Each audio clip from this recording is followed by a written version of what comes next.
Okay, In Defense of Ska will begin in just a moment. But first, I just want to say thank you for listening to the podcast. It means so much to us. And if you enjoy the podcast, tell your friends about it. The best way to do that is to, follow us on Instagram and Twitter and share our posts and let people know when they say, hey, is there a podcast I should be listening to? Say yes, In Defense of Ska. Go on to wherever you get podcasts from and subscribe to the podcast. Leave a 5-star review. Let people know that you support In Defense of Ska, that you defend ska. Thanks.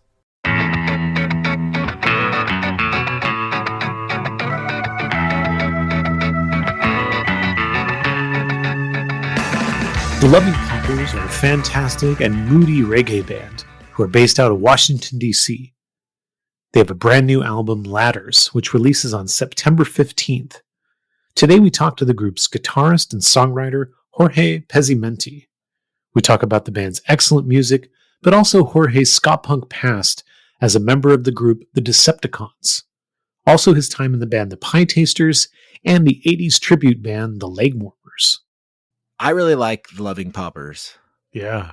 And if you had told me that somebody in the Decepticons would eventually be in the Loving Paupers, I would have been like, what? Back in the day, I mean. Yeah. Very different bands. Two completely different bands. I cannot believe these two bands actually share musical DNA. Mm-hmm. As we've covered before, Decepticons, my main bit of history with them is the Animal Chin song, FTDB, Fuck the Decepticons Bus. Yeah. And the stories Animal Chin told me about their bus. But we got some news stories about it. Yeah. Jorge did a little fact-checking with us. We love a good fact check here on In Defense of Ska. I think a good place to start would be to talk about the Decepticons. Specifically, I know you heard us talking about some Decepticons lore on a different episode, and you wanted to set the record straight. Yeah, you want to set the record straight. Well, yes, that's true. So I had heard of the podcast, and I was like, all right, let's check out an episode. And I was just kind of flipping through, and I was like, dude from Fall Out Boy, okay, that's unexpected. Let's see what this is about. So just while I was folding my laundry, listening to his ska pedigree, you brought up the name of my shitty high school band, and it was unexpected to say the least. Yes, I think it was Animal Chin related. This was all actually news to me. Animal Chin has a song called FTDB, which stands for "Fuck the Decepticons Bus." Fair enough. Really? And so you weren't aware? You weren't aware that they had? I didn't know. I mean, I was probably like, completely naively thinking that we were completely friendly with everyone. No. So I guess the story is that we had this big purple bus that, as you will have, we were like, we were like 19 years old or something. So somehow we had a full-size bus, and no one seemed to think this was a problem to let us drive this all around. But when we bought it from some like metal band, and they'd put like bunks in it. It was kind of like tour ready. I had like a little lounge area in it. I mean, super crummy. Don't get it twisted. It was not a nice, but for us, it was like, wow, this is amazing. But what it didn't have, womp womp, it didn't have a bathroom in it. So, well, we're like, we're problem solvers. So we're like, obviously we need to get like a beer bong, and sort of attach it to the, like the area where the kids walk up, on the bus. Yeah. That part, we're like, well, let's just like attach one there, and so we pee, and like it will gently roll out of the bus onto, not in the bus. Yeah. And yes, and I heard the interview, and I just like, it was completely slanderous to imply that we would use like a 2-liter bottle. I mean, like, come on, give us some credit here, guys. I will say that just like as an adult now with kids and having been humbled by life and learned empathy, like just the idea that we would even do that is revolting, and just like it doesn't even seem like I mean, it just doesn't seem real. Honestly, it seems like a lifetime ago. But I will say, I did also listen to the Animal Chin episode, and I can't recall his name. I'm sorry, but he was super. Jamie, yeah. Jamie, super, seemed totally like a nice guy, very gracious, and like if anything, I like really related with a lot of what he was talking about, just in terms of his trajectory through musical life or whatever. But I think one of you guys mentioned that when they were on tour, they would switch drivers mid while they were on the highway, they would switch drivers. So I don't know. I just say, throw a little shade, just say to the women in general, men and women of the jury, which would you rather have flying towards you on the highway, some ska pee, or a Final Destination ska van? And then actually, when I said it, actually now I'm saying it out loud, and it doesn't seem so clear which would be worse, honestly. If you had to pick a vehicle that you had to drive from one city to the next, would you pick would you pick the van that maybe had a little bit of a pee situation, or would you pick the van where you're probably taking your life in your hands? So it's a toss up, really. It's a toss up.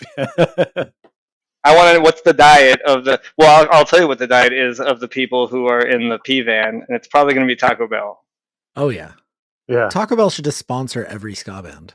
Well, I don't think so anymore, and I'm glad you brought this up, because when I was in my day, you could for $5 you would have like a $20 bag, 20-pound bag of Taco Bell, and $5 does not get you 20 pounds of anything these days. Oh yeah, for sure. But that said, I still think Taco Bell is one of the cheapest options as far as like road food. Yeah. That could be. Unless you're going to get a hot plate in the bus and right. ramen or something. That was the idea with the van, or the bus, I should say. Yeah. Did you play with Animal Chin much? Honestly, I don't really. I think we did. Obviously, we did. I know we like that iteration of my shitty high school band played a lot with MU330.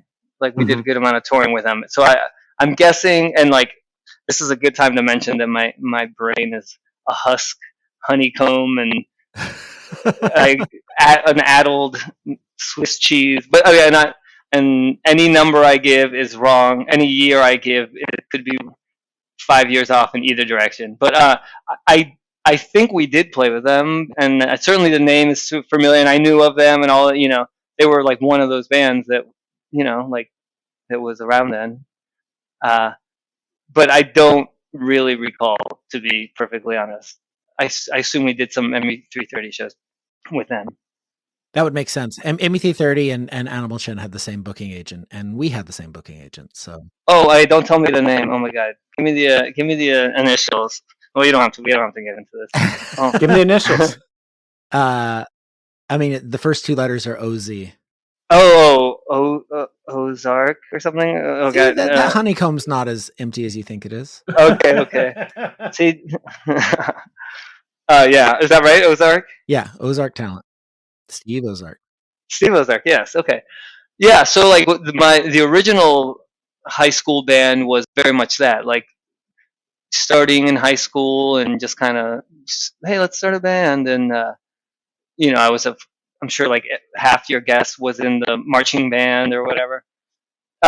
So we started a band, and we learned how to write songs in that band, and learn how to record, learn how to do all these things, travel with the band, book the band, whatever. But then like after high school, like the good citizens went off to college, and like the rest of us, the bums, sort of became the second phase of the band, and that's the one that toured quite a bit.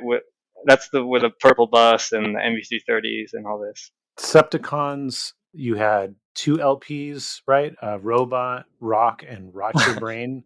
That's correct. And I think a couple 7-inches as well. Get in the Ring, that was an EP you released as well. Yes, that's correct. It's all these words are just sending me into like a self-loathing shame spiral. Just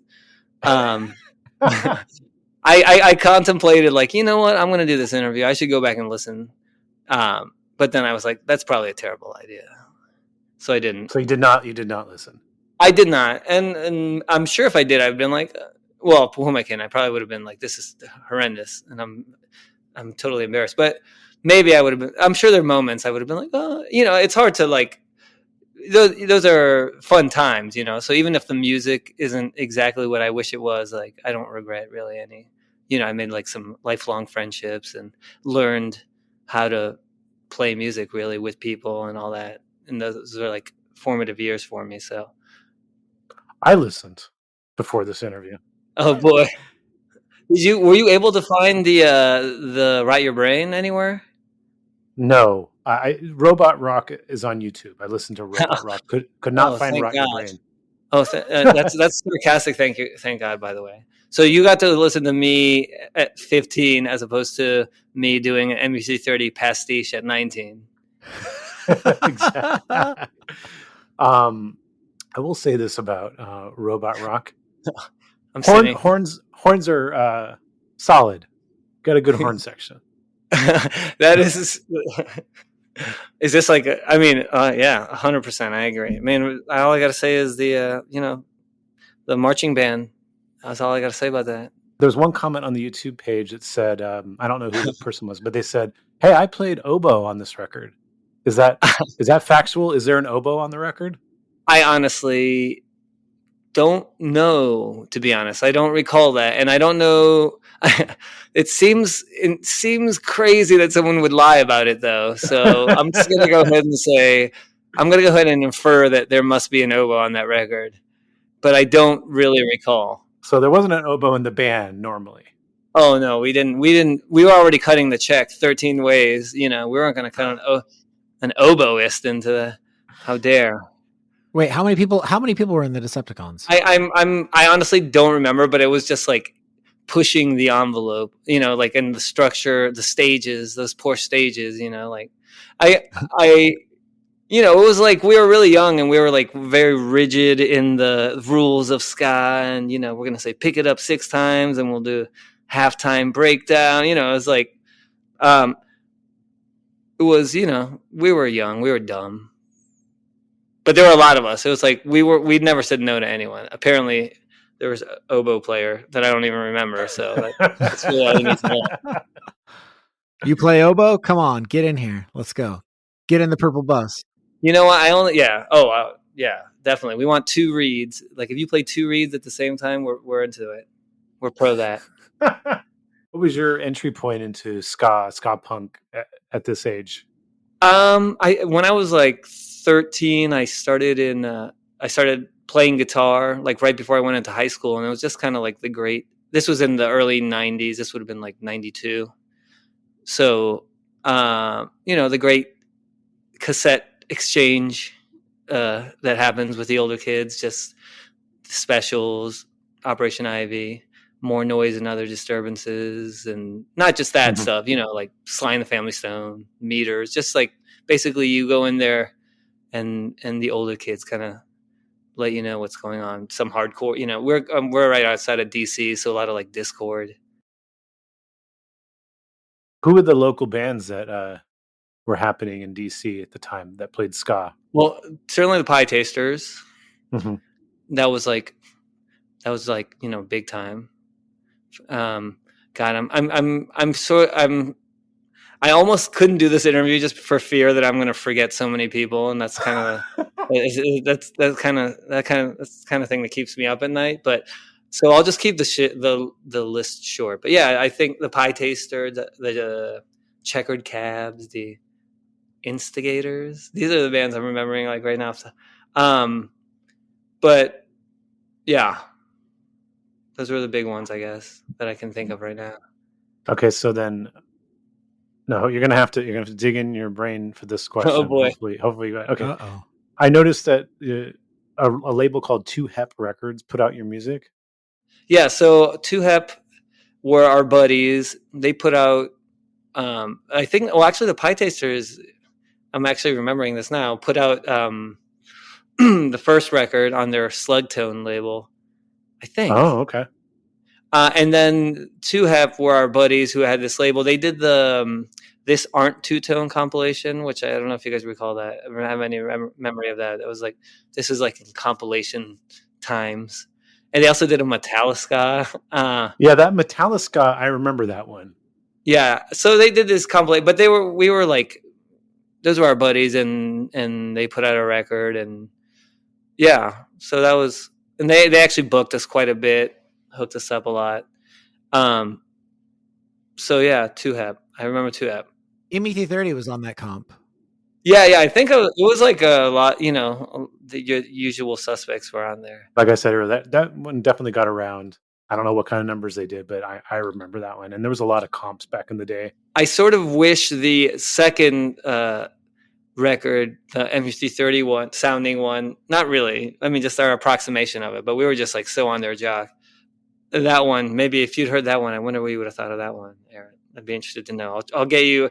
I mean, just like every one of my Vanity projects, there's a million copies in my garage. So, all right, yeah, we need to hear it. So, did something because the Robot Rock? I don't hear clear ME330 influences so much. Oh no, not at all. No. You know, I think like what I was saying about how we were like really rigid with our ska rules because we were young and stupid or whatever. Like I remember going to some show at the 930 Club in DC.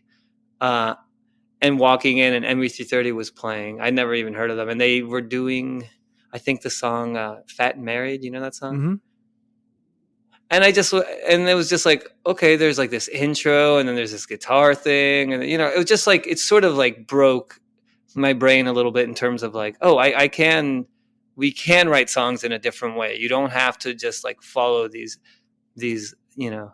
tropes. So, anyway, yeah. So and then they just became our buddies, and like we actually like, slept in the occasional hotel or whatever every once in a while, and so we just kind of like hung our hat on basically being like their little brothers or whatever, or trying to be anyway. And that included completely like aping their style. Well, I'll be the judge of that. When you send me a copy of Rot Your Brain. Wait, for real though, how many copies of Rot Your Brain do you think you still have? I don't know. Not that many, actually. I think someone found like a box. I can get you some patches that I know you're looking forward to that I silk screened when I was like, this was like this would have been like the mid to late 90s. So we were like super in it, earnest conversations about how we're going to do it and all this shit, and maximum rock and roll booking stuff, sleeping on floors. Yeah, book your own fucking life. Exactly. All those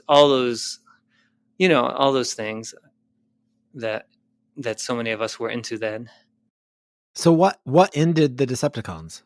I'm not sure really. I feel like part of it was that I started playing with the Pie Tasters. The other thing was we actually kind of became power pop bands at that point, like power pop in the, Raspberries, Big Star, Cheap Trick way or whatever, not in the like SoCal punk way. So we became different bands that were like kind of that. We probably pivoted first, and we were sort of more just like a, I don't know what to say, like more like maybe new wavy, or just like, I think like probably the same thing that all these guys and gals that were my age at that time did. Like everyone started trying to sound like Elvis Costello at some point. Mm-hmm. And then you have like your Steve Naive keyboards, and then that just kind of became the thing. But again, like I was still getting my ska rocks off with the Pie Tasters. Yeah. So for sure. Yeah. So I kind of just fizzled out in terms of, but I don't remember. There wasn't like, we're breaking up. I don't really recall the specifics. Yeah. It just kind of formed into other stuff. Gotcha. Okay. Before we abandon talking about the Decepticons, from the rest of my life, are you aware of how many other Decepticons bands there were? I think there was like first of all, like, let me just on that, like, we were so young and so naive, like we didn't know how like nostalgia worked, and that like we'd watched we were into G.I. Joe, Transform, all the hits of the day. We were like, oh, we're gonna name it after the villain on the show. having no like foresight, knowing that obviously, they're gonna make a million movies about this in like 5 years or whatever. We were just. But I know that I believe there was like a techno band or something, or I'm sure I'm saying it wrong, or some sort of EDM like band. That. Okay. Do you know? But I think you're about to let me know about the Decepticons Oboe Orchestra. I wish there was a Decepticons orchestra. I just remember in the late 90s there was you guys. There was one that spelled it with just an S. Oh, it's so lame. With an S? I know. Yep. Losers. Boo.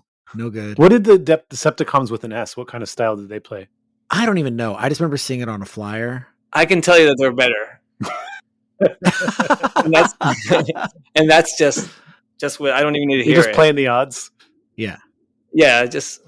I mean, they knew to put an S at the end, so that's just. And then there was the Decepticons from Sacramento. Is that the full name? They were a hardcore band. Oh, okay. And it was spelled DISEPKTIONS. Well, so they really fucked up. Well, in that case, I can tell you that we were better than them. Unequivocally. Just kidding, because I don't want those guys to come, beat my ass. If they were a hardcore band, probably. Yeah, they're coming for you. I know, they're listening right now. They're actually really good, but. Oh, were they really? Yeah, they were great. Cool. They had, I mean, it looked crazy though, having your name spelled that way. I think that was like a thing for a while. I'm sure. Yeah. I'm sure that was a thing. I'm sure it's like still a thing. I always say that it was a thing for like, it's not I'm sure everything's still a thing, but. Well, there's always these weird tropes. Like in the mid 2000s, there was the whole like taking the vowels out of your name. Oh, nice. And that was kind of whack. And then there was turning all the A's into V's or the U's into V's. Oh yeah. My favorite is an artist that would like capitalize like one letter in the middle of the word. Oh, nice. Yeah, like the Paper Chase used to do that. They'd capitalize the A's in their name. That's cool. Hey, whatever gets you through the night.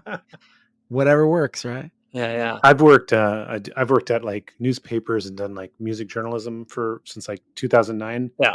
One of my editors I worked with for a long stretch, his rule was under no circumstances were we allowed to adhere to the artist's stylization when writing their name. Really? Yeah. If their name was like no caps, like the first letter, no capitalization, that thing. No, we're capitalizing their first letter. Wow.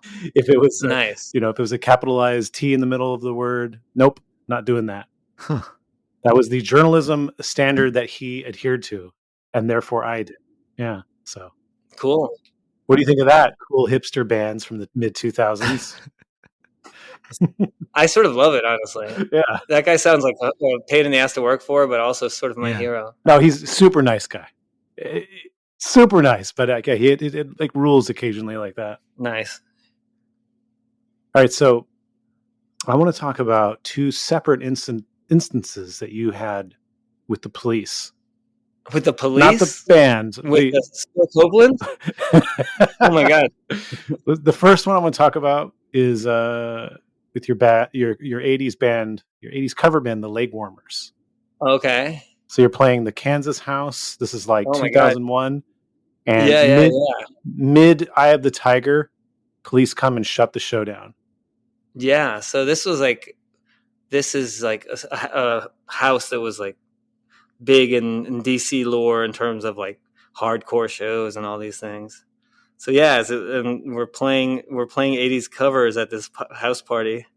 So like this idea that a house where like is more typical to hardcore, where they have a 80s hard covers band.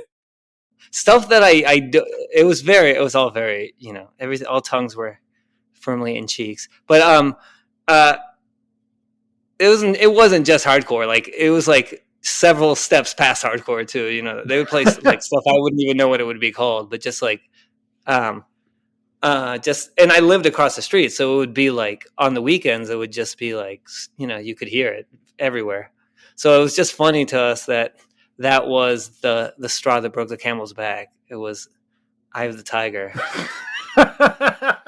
So how did you end up playing that house? Were you just friends? And they said that'd be cool. Oh yeah, we played there all the time. I mean, like I said, I lived across the street. Like we lived. There was like 3 houses on the street, one of which was this punk rock house that always had shows.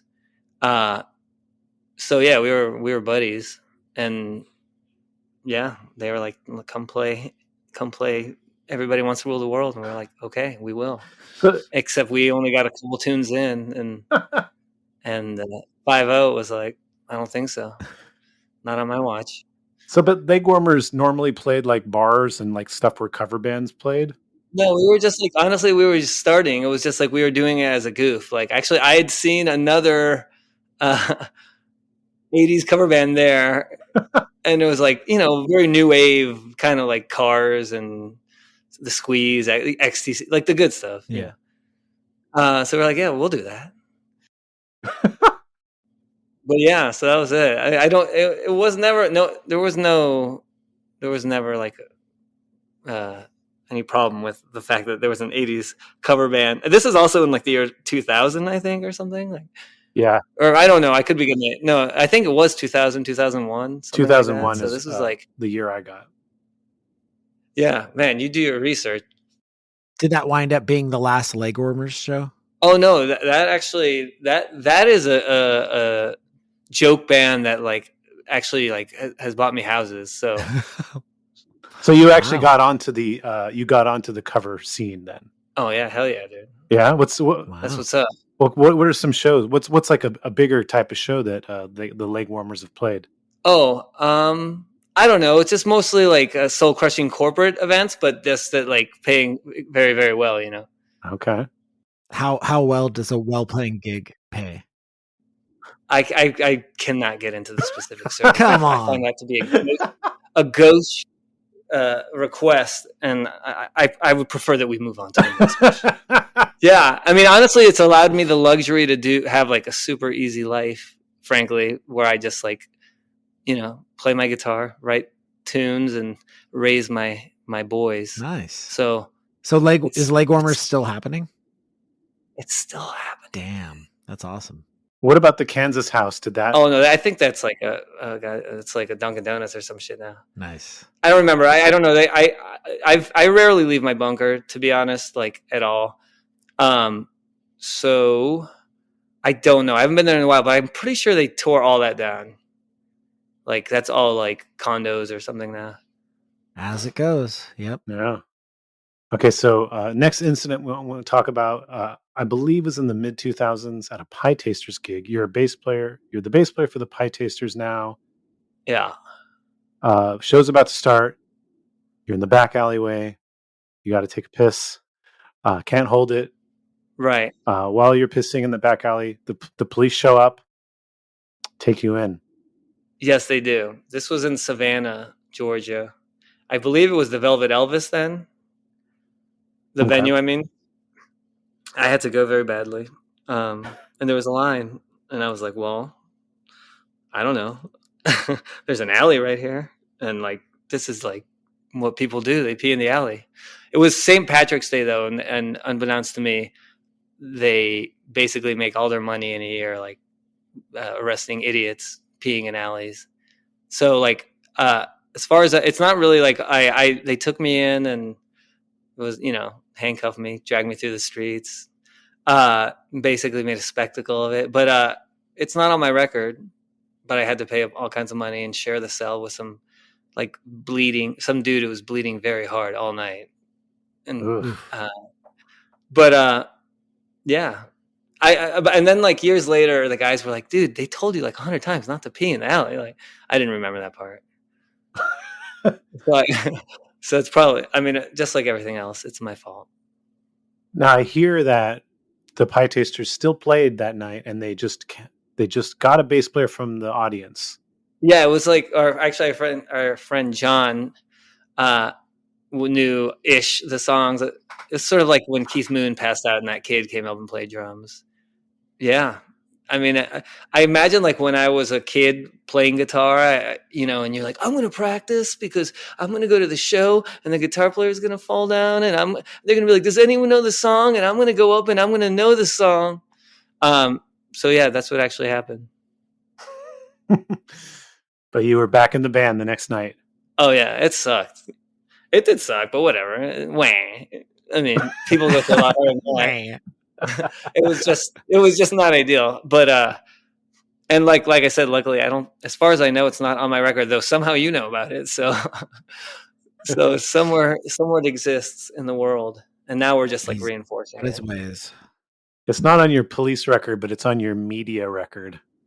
Well, I don't even know what the fuck that is, but it sounds awesome. You must have all like you get like some CIA files. It's in your file. Yeah. Hell yeah.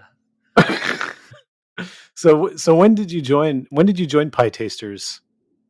I think it was like probably around 2000, 2001. They were doing a tour with Joe Strummer and the Muscaleros, like about a month in the US, and their guitar player couldn't do it.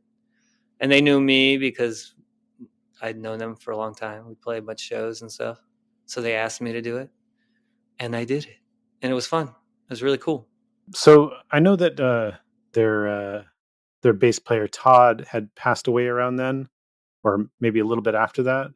Yeah, it was actually after it. Like it was he was leaving the band, like on good terms or whatever, but he was leaving the band. So I was like, I'll play bass. I'd never really played bass. I played a little bit, but and I remember actually like the last practice he came to, he showed up and he was like playing bass, and I was like, oh, okay, I guess maybe he's changing his mind. I don't know why. And then he wanted to play the song. Do you know the song "Freak Show" by the Pie Tasters? I don't know if you know that song, but it's one of his tunes. Probably one of the ones he was happiest with that he wrote, because he just wanted to like play it one last time, and then he like handed me the bass and was like, "Here you go. Here's the bass." Wow. And then so he passed away like shortly after. Then I think I'm gonna guess again. I'm going to say maybe a year and a half, maybe less. Okay. Honestly, I don't remember. It wasn't too much later. And that was obviously horrendous. Yeah. The record Turbo, so he played on that record, right? No, that's me. Oh, that's you. Okay. That's me. I'm playing. He's not on that. I'm playing on that, and I'm on the cover, but like Turbo was his like alter ego. So the record was like kind of dedicated to him then. Yeah, I think that was the idea with the name and yeah. With Turbo, you played on it. Were you involved with any of the songwriting, or were you kind of coming in while? No, I wrote a good bit of that one actually. I don't remember. Oh, okay. I'd have to see the tracks on there. I don't remember, but I think I probably wrote like 6 or 7 of them, maybe a few more. It's the next one that I wrote pretty much all of, the one that no one knows about. All Day. That's correct. Well, of course you know about it, but yeah, that one was one where I really kind of took the reins at that point, in terms of in songwriting. That is. Turbo and All Day, I think, are both really good Pie Tasters records. For one thing, I think the recording is a step up. The recording, the quality of the recording is a step up from the earlier Pie Tasters records, even though I like the earlier ones. But sonically, I feel like Turbo and All Day is like an improvement. The grooves, I feel like, are kind of a little more energy, a little more tighter. And then I would say also there's a lot more like 60s, 70s influence. I'm not sure if that's your doing. That is me probably. Well, just like in terms of I was, we were all listening to this. Pie Tasters were always sold as like ska soul, but I definitely like leaned on the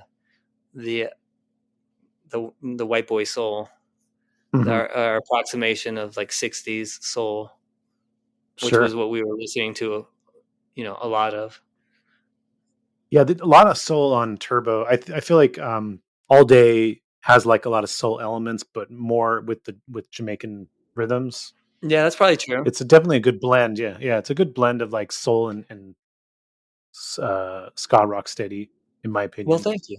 I think with like almost probably every tune on that record, before I even like brought it to the band, I kind of went through all the acceptable genres, which to me was always like any genre that was on London Calling.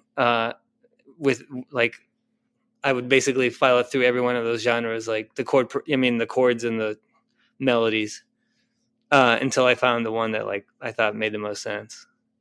We talked about the Decepticons going from sort of like having strict rules about ska to like the next record being very like in the vein of ME330, and now we're in the 2000s, and you have like a different palette of music you're bringing to the table. What sort of connects this? Did you change or kind of expand your songwriting? I think part of it is like, this might be a post hoc romanization, but my dad was a drummer in Argentina, and he played I don't want to say like New Orleans jazz. Basically, he played in, I guess, what they call Dixieland. I don't know what they call it now, and just my whole life we were listening to that kind of music and just New Orleans jazz and a lot of like Fats Domino, stuff like that. So like, I like to think that somewhere in the cradle, like I was being fed the same music that would eventually like influence Jamaicans to create the ska. But I think another big thing that changed from, I guess, like when I was in high school and stuff, I think the word energy was like a big buzzword, like energy. Oh, the band, like it was like the most virtuous thing a band, the best trait they could be would be like they had energy, you know. But then somewhere along the line, I think like the groove thing sort of took over a bit more, and I think part of it was that I got the Music Like Dirt compilation, the Desmond Decker compilation on Trojan. I don't know if you guys know that one. It's basically like his pretty much majority of his rock steady tunes. That's when like Lynn Tate, the guitar player Lynn Tate, like really I really got deep into that, and that's just kind of what I wanted to listen to at that point. So I don't know. I just kind of went back, and that also with just like listening to so much 60s soul, just like Black American music from the 60s and 70s. You know, that was basically it at that point. Yeah, the rocksteady era of Desmond Decker is my favorite of his, and I think it's one of the best versions of that music as well. Yeah, for sure. And that opened the door for like all the other artists too. You know, I also because you would go to Tower Records and you would just go to, you know, the punk section, the ska section, whatever, and then you would basically have to buy from what they had. So that's when I found that Desmond Decker record, which I don't, you know, I think I knew Desmond Decker because we all had like the clubs ska, like all those intensified ska, like all those compilations that were like the big ones that everyone seemed to have the tape. But that's when I kind of became, I think I became more of like a completist. I also found like Heptones Night Food, which is like kind of a random record by the Heptones, but that was also like in the ska section, and I was like, I think it was like in the Hepcat section, like someone had put it in the wrong thing. But I just like, man, I listened to that record like endlessly on repeat. So what was it like to join the Pie Tasters? Because you were a fan in the 90s, right? Yeah, I was. It was cool. It was like sort of I don't know how much you remember about the Pie Tasters at that time, if you know anything, but it was like sort of constant after school special vibes. Oh, what do you mean? I just mean, you know, there were drinks, there were substances, it was just like you know, everything was at 10, like the party was at 10. Yeah, okay. And that's cool. But I had to like acclimate myself, because I was just like, for the most part, my whole high school career was spent in my bedroom learning how to play every Beatles and Led Zeppelin song, you know. I didn't get out much other than to play shows and stuff. So it was cool. I mean, I was in the Pie Tasters, I think like 10 years, maybe something like that. You could probably tell me, but I mean, we traveled all over the US, did a ton of Europe and South America. So it's some of my best memories is spent with those guys. And I'm not technically, I don't know that I'm technically not a Pie Taster. I mean, like I sometimes occasionally show up and play like second guitar, which is to say the cherry on top, you know. Mhm. Like I don't want to do any guitar solos or anything. I just want to like just add little. You just want a vibe. I just want to vibe, man. Yeah, I want no responsibility, and it's gotten away from me a few times where I was like, if this is like the Jorge Pezzimenti experience, I'm like, I'm just like shredding my balls off. They didn't seem to mind. There's a couple live recordings that were a little funny. Now, didn't Pie Tasters back James Brown in the 2000s? Yeah. How's that for cred? How you like that? Yeah. How'd that happen? Yeah.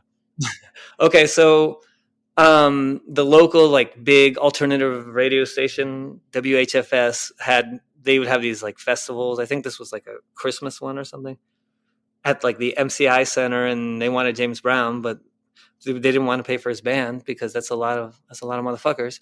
So they were like, well, let's get the Pie Tasters. That makes perfect sense. They have horns.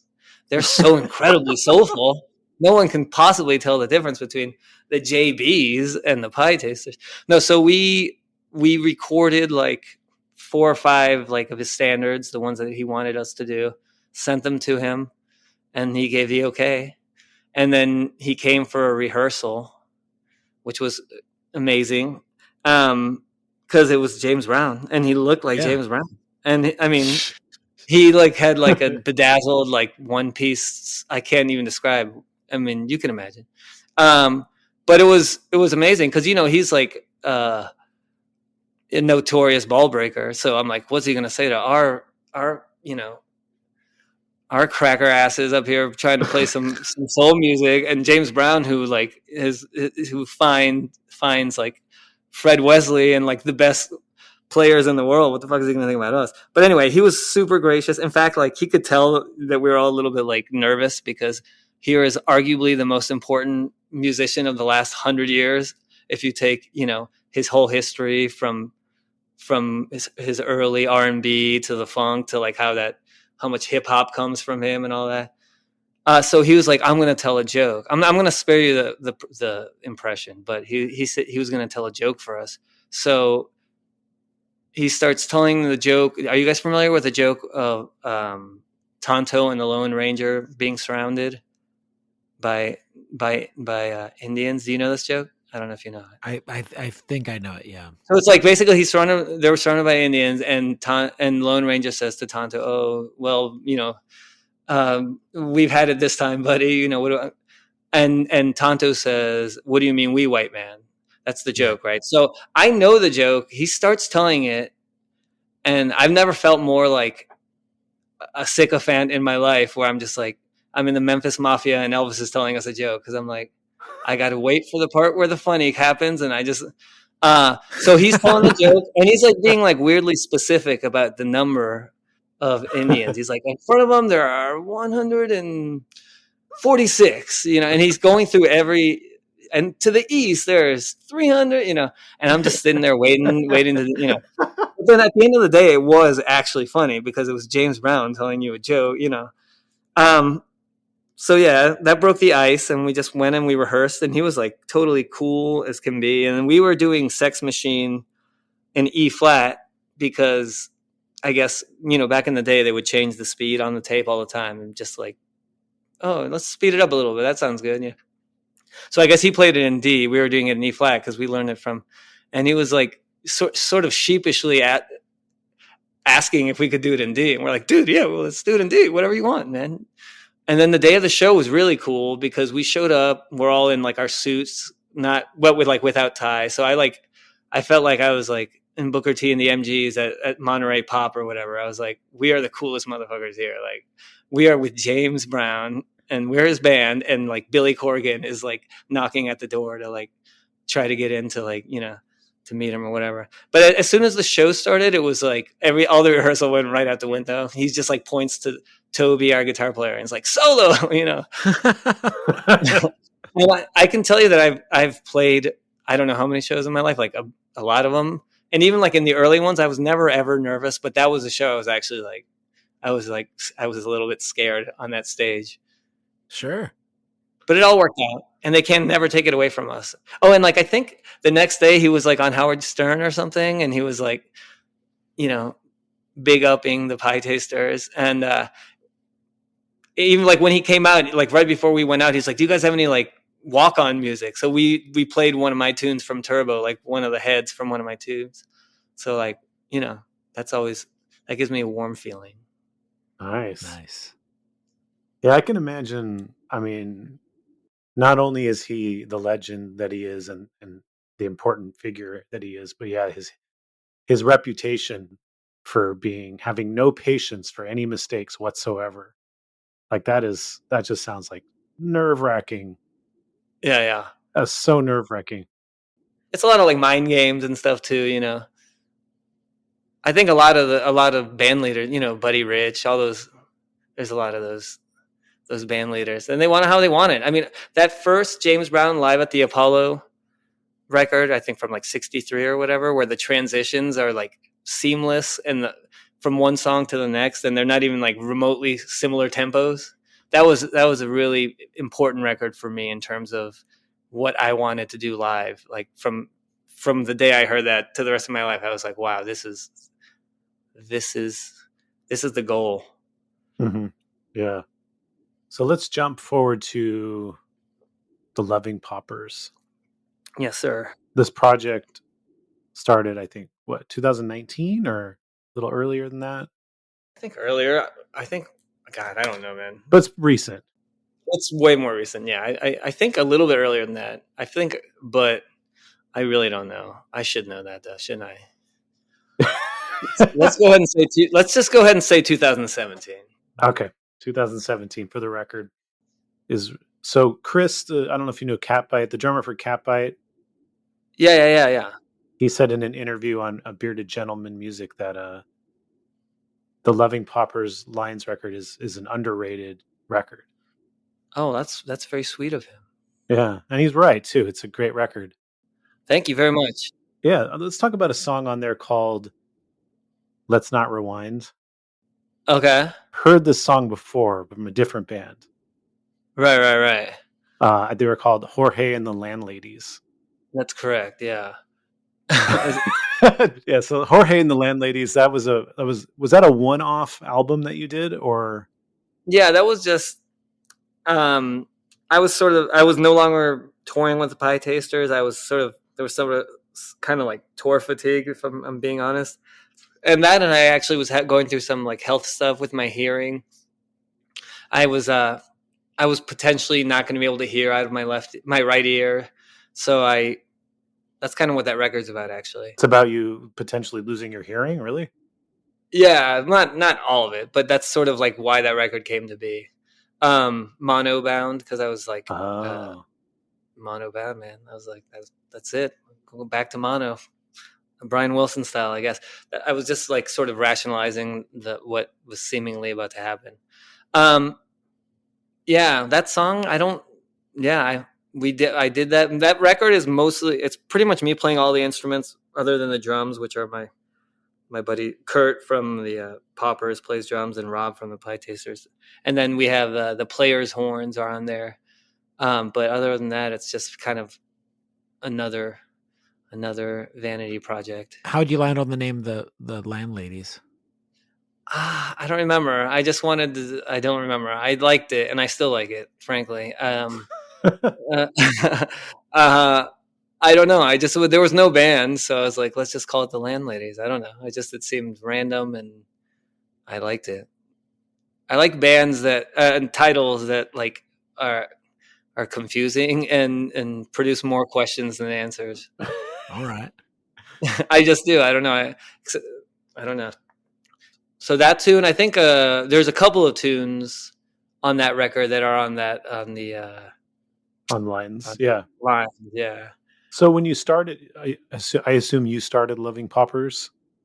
The Loving Paupers sort of grew out of the ashes of another group, and like that group needed a singer, and I knew Kelly. I knew Kelly was the singer for DeFilippo from the Loving Paupers. She had like a very, she had just a voice that I thought would sound really good over heavy reggae rhythms.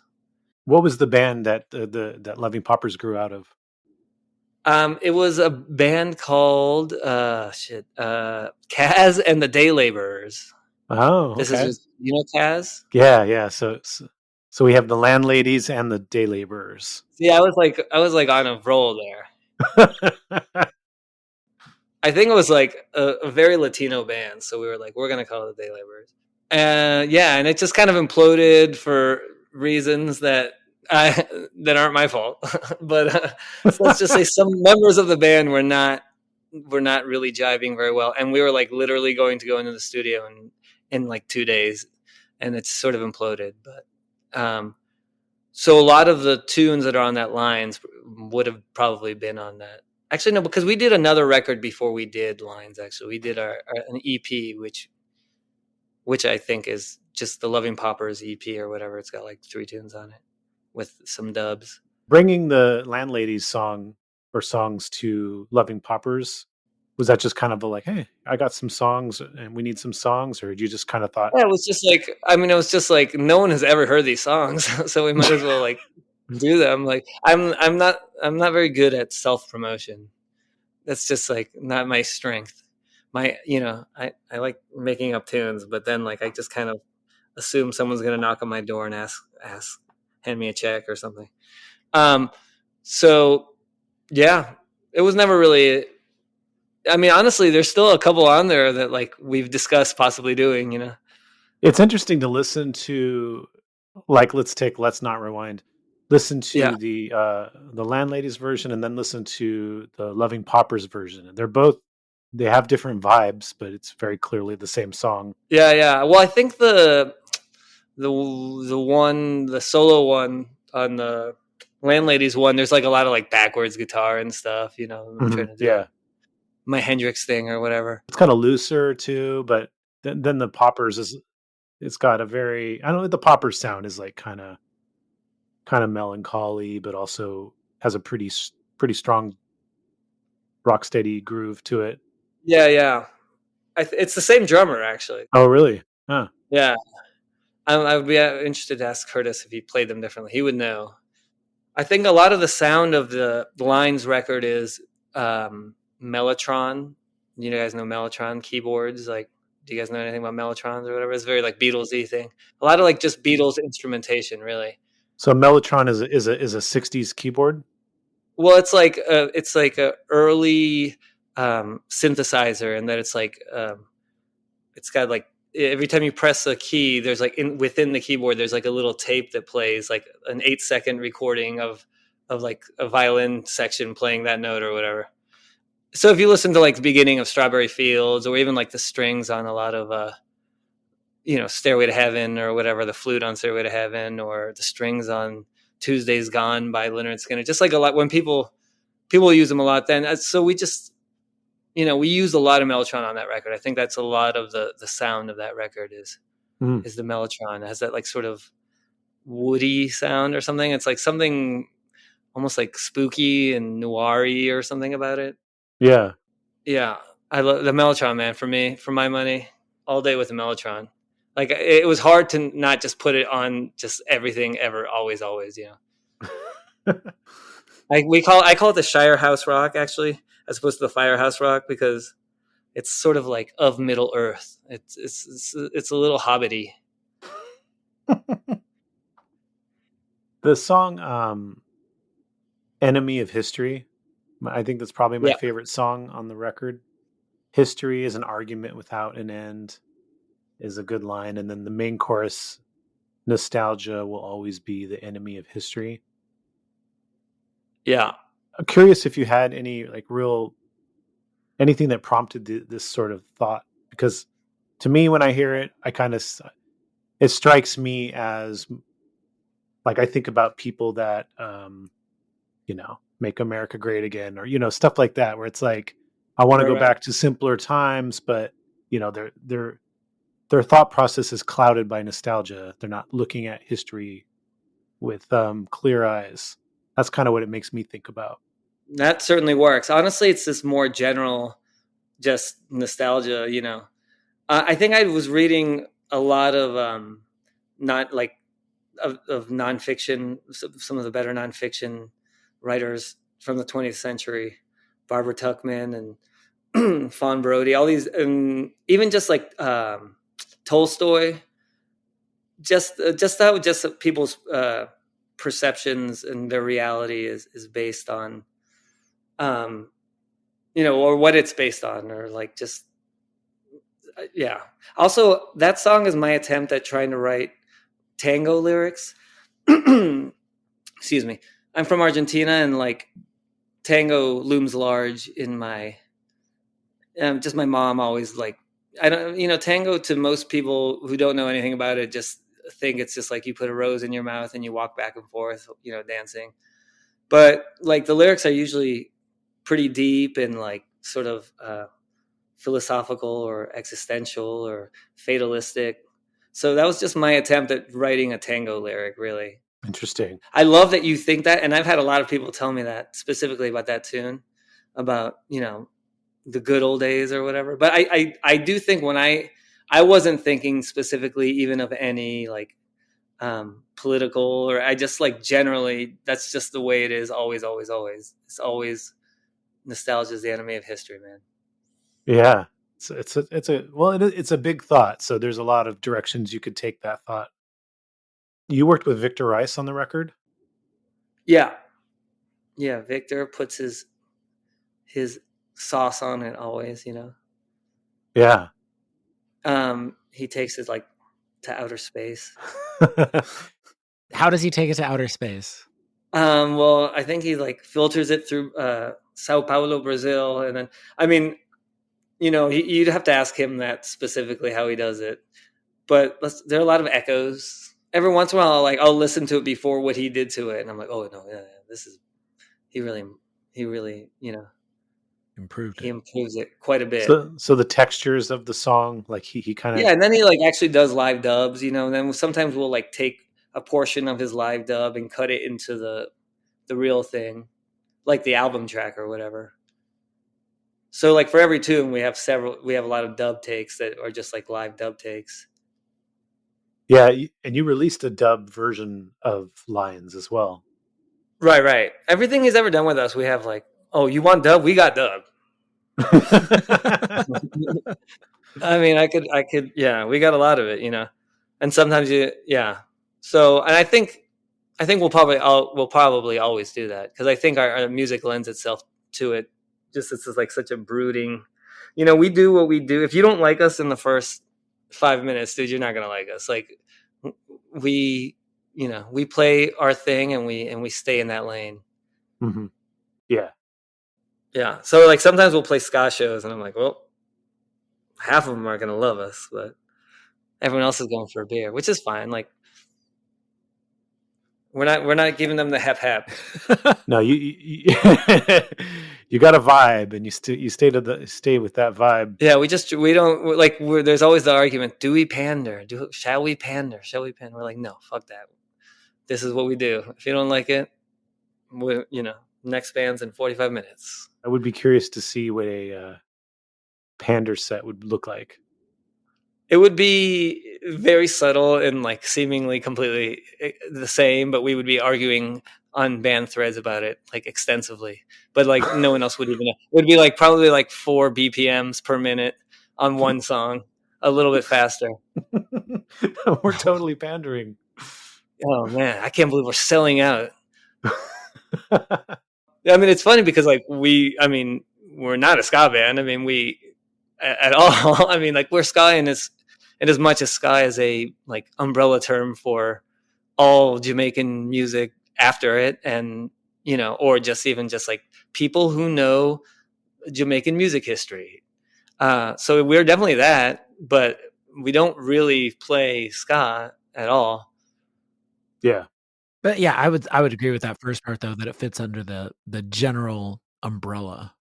Like the same way like, rock bands are, everything from Aerosmith to Cannibal Corpse. Right. And the ska community has been very, very nice to us, and we thank them as a whole. Thank you, ska community. Do you play reggae shows with reggae bands? And we do sometimes. How do those shows go compared to the ska shows? Probably better.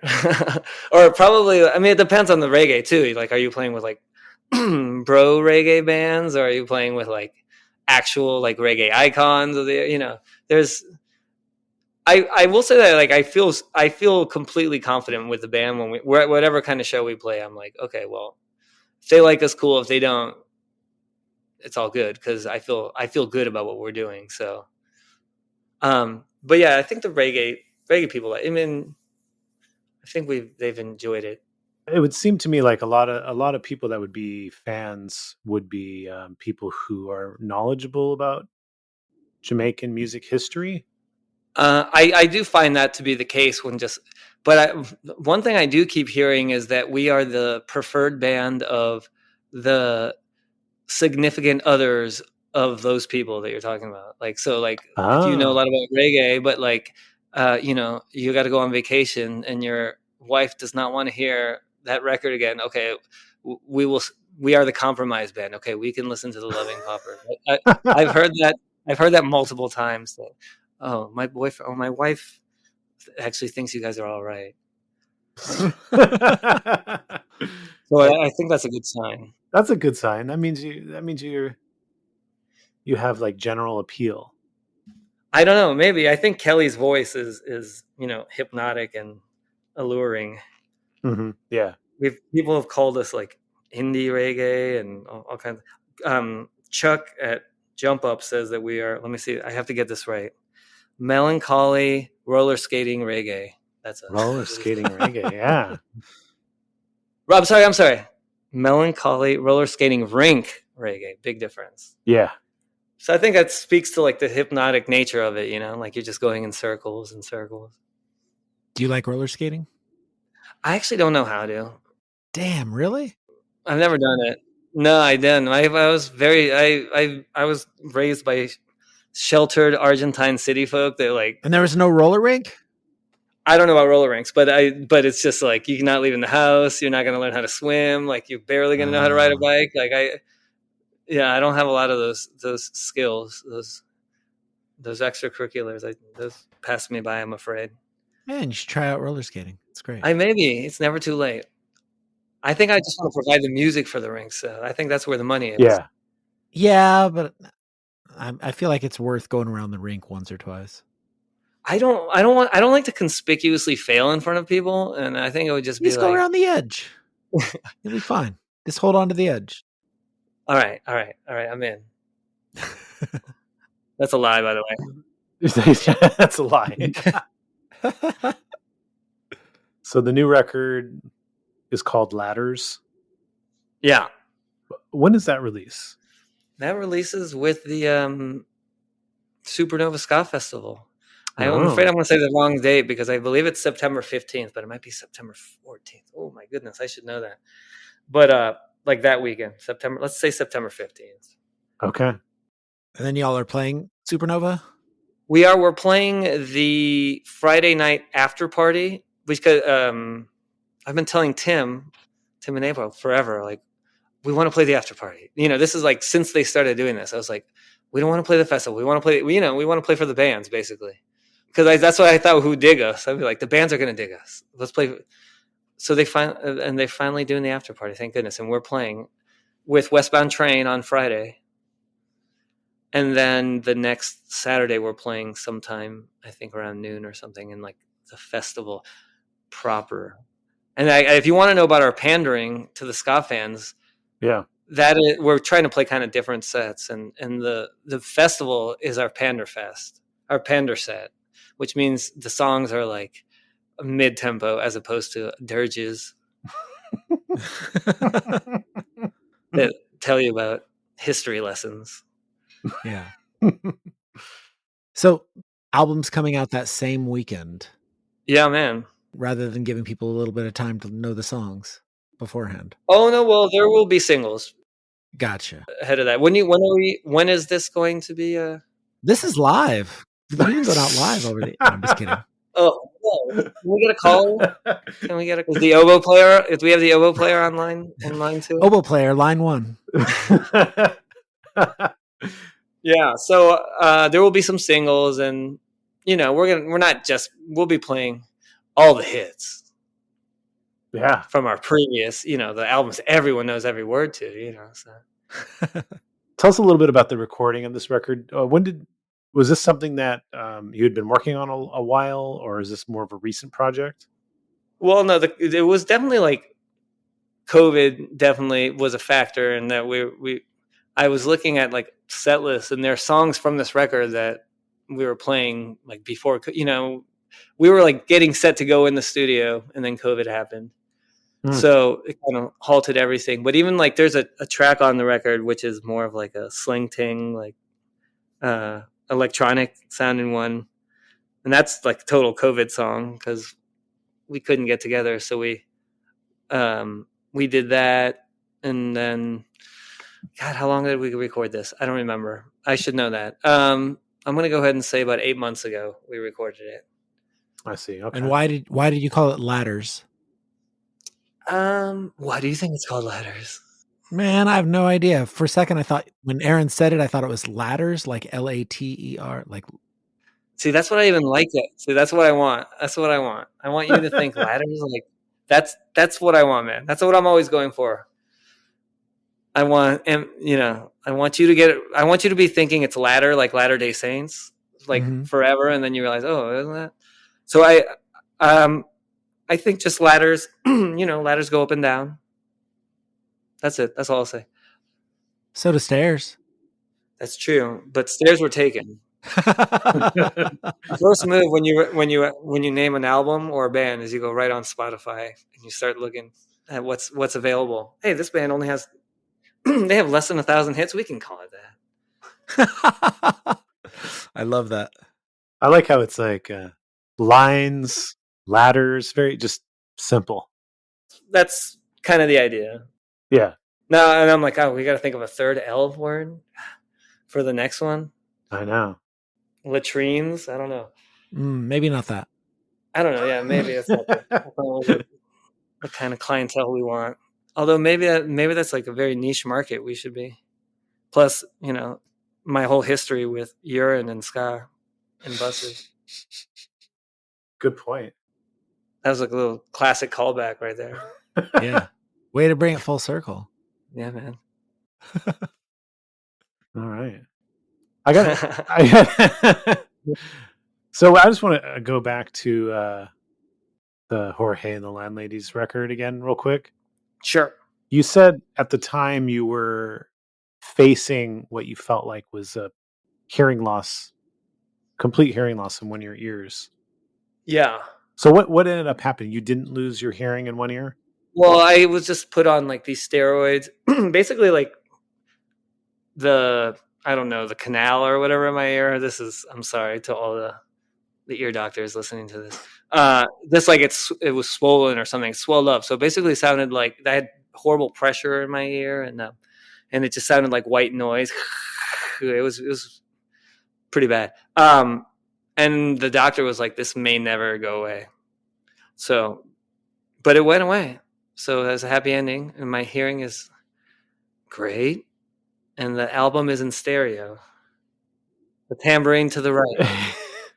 How long did it take before this to return? It was honestly like it wasn't even that long. It was probably maybe like a couple of months.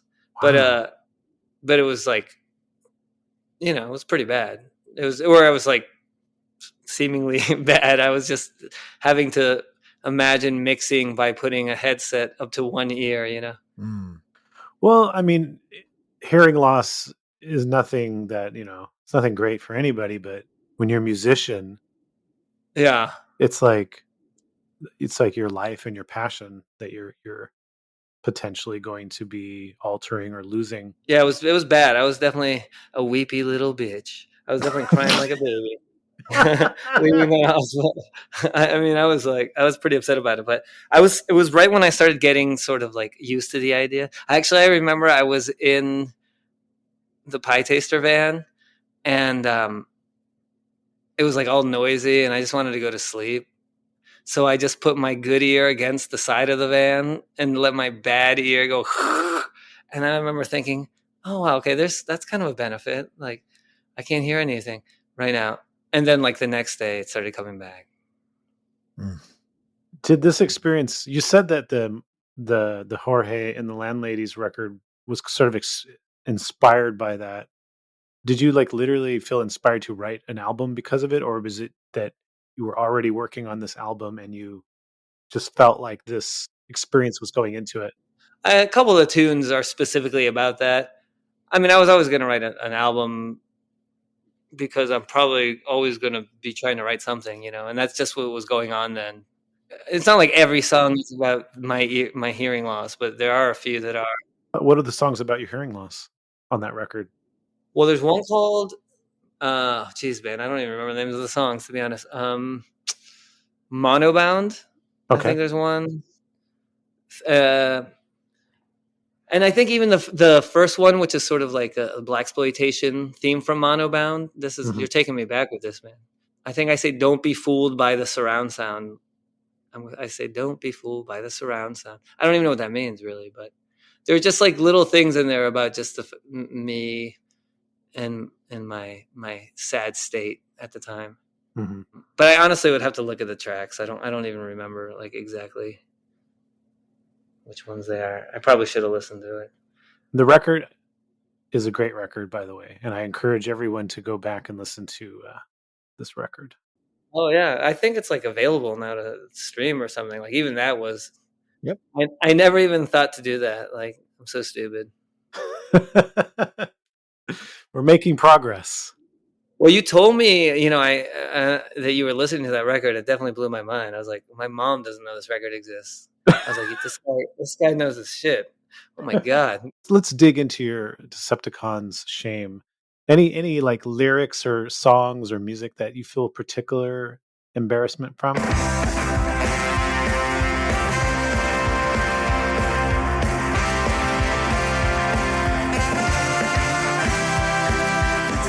Don't go anywhere. If you want to hear the rest of this conversation, head over to our Patreon. Thank you for listening to In Defense of Ska. Please rate and review this podcast and tell a friend. Follow us on Twitter, Instagram, and TikTok at In Defense of Ska. Pick up Aaron's book, In Defense of Ska, at your local bookstore or online. This podcast is edited by Chris Reeves of Ska Punk International. This is your co-host, Adam Davis of Omnigone, leaving you by saying ska now more than ever.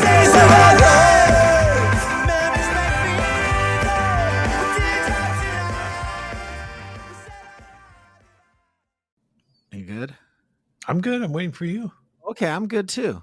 Hey, thanks for checking out this episode. And if you take nothing else away from this episode, just know that you could be in a band like the Decepticons, and then later in your life, be in a band like the Loving Paupers. I think that's a lesson to learn from this. That is a great lesson. I'm glad that we can provide lessons on this podcast. Oh, mansies. Hey, you know what else, though? What else? We have a Patreon.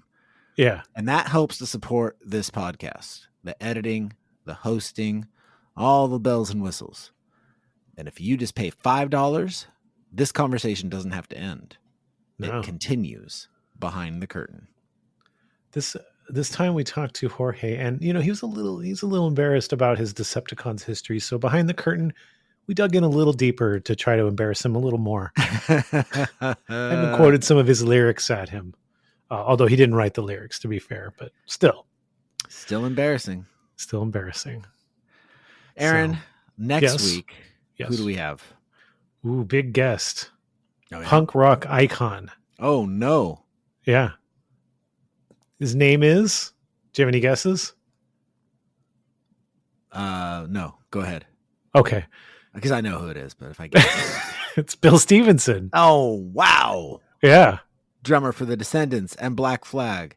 Owner of the Blasting Room recording studio. Also, the band All. Oh, yeah. You ever see that video where that guy's running and he's on fire? Yeah. It's great. Probably my favorite music video. Yeah. That was Spike Jones, right? I think so. All right. Spike Jones, when are you going to do the podcast? Spike Jones, come on In Defense of Ska. Bye-bye.